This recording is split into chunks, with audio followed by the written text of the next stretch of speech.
الرحمن الرحیم۔ صحیح بخاری حدیث نمبر 536۔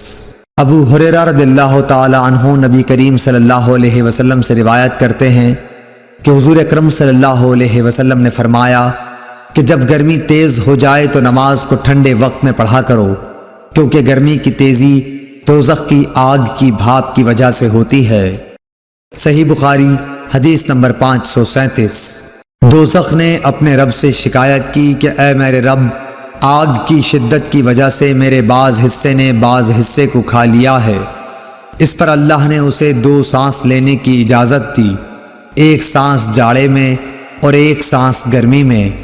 اب انتہائی سخت گرمی اور سخت سردی جو تم لوگ محسوس کرتے ہو وہ اسی سے پیدا ہوتی ہے۔ صحیح بخاری حدیث نمبر 538۔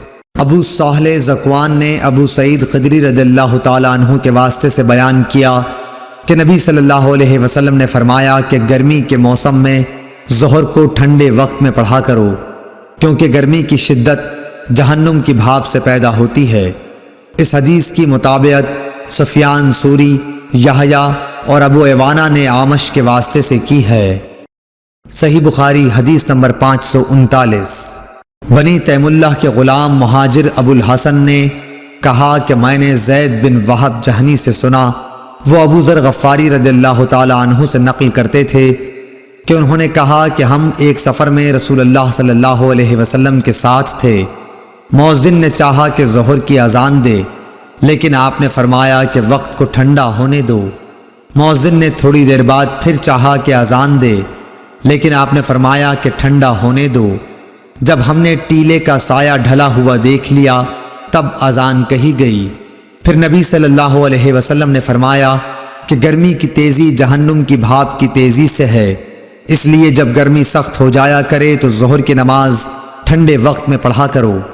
ابن عباس رضی اللہ تعالی عنہ نے فرمایا یطفیو کا لفظ جو سورہ نحل میں ہے کہ معنی یتمیل۔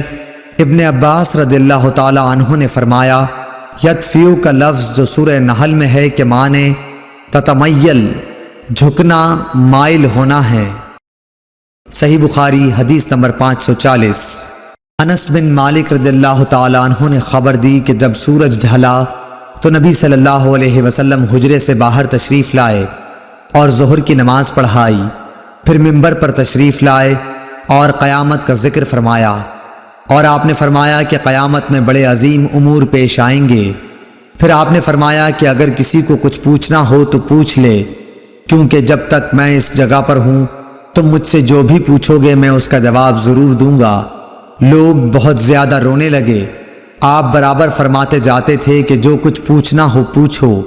عبداللہ بن حذافہ سہمی کھڑے ہوئے اور دریافت کیا کہ حضور صلی اللہ علیہ وسلم میرے باپ کون ہیں؟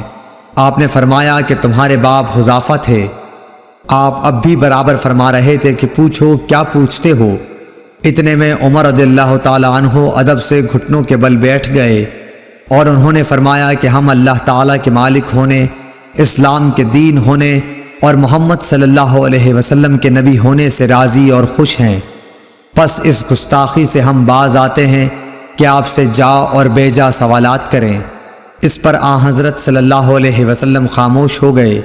پھر آپ نے فرمایا کہ ابھی ابھی میرے سامنے جنت اور جہنم اس دیوار کے کونے میں پیش کی گئی تھی، پس میں نے نہ ایسی کوئی عمدہ چیز دیکھی جیسی جنت تھی اور نہ کوئی ایسی بری چیز دیکھی جیسی دوزخ تھی۔